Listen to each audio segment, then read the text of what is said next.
अस्सलाम वालेकुम संगत खुश आहियो ॿियो कहिड़ो तव्हां सभु ठीकु हूंदो।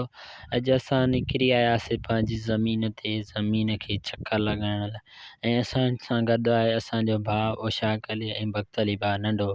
ऐं असां निकिरी आयासीं सॼी ज़मीन ते ऐं ज़मीन खे ॾिसंदासीं छाजी ज़रूरत आहे, गंदम जी पाणीअ जी ज़रूरत आहे या हुनजी कलर जी।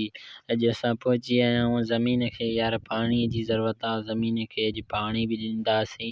अॼु असां उते ज़मीन में असांजो हिकिड़ो नंढिड़ो वाटर बि लॻियलु आहे, इनशाला उहो तव्हां वाटर बि ॾिसी सघो था। इहे नारे खां पाणी ईंदो आहे मोकी वाटर। ऐं असांजी ज़मीन में हिकिड़ो नंढिड़ो पोल बि लॻियलु आहे जेको डिघो बिजलीअ जो पोल आहे। हमारे चैनल में नए है तो लाइक कर लो और शेयर कर लो। ये मेरा छोटा भाई और बड़ा भाई वध शेयर कयो हिन खे सपोर्ट कयो। घणनि महीननि खां महिनत करे रहियो आहे।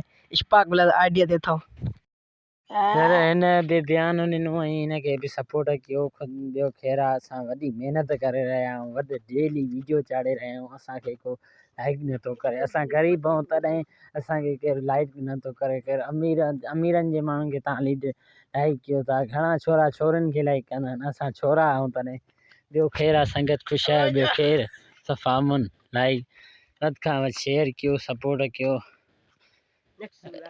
नेक्स्ट व्लॉग में इस ज़मीन को यार पानी की कमी थी, उसको पानी भी देना है और उसको खाद भी देना है। और ये ज़मीन यार मज़ा नहीं दे रही है, मज़ा नहीं है इस ज़मीन में यार। ॿियो ख़ैरु संगत जी, ये वाटर है, ये नया वाटर निकला है, हुकूमत ने दिया है अल्हम्दुलिल्लाह।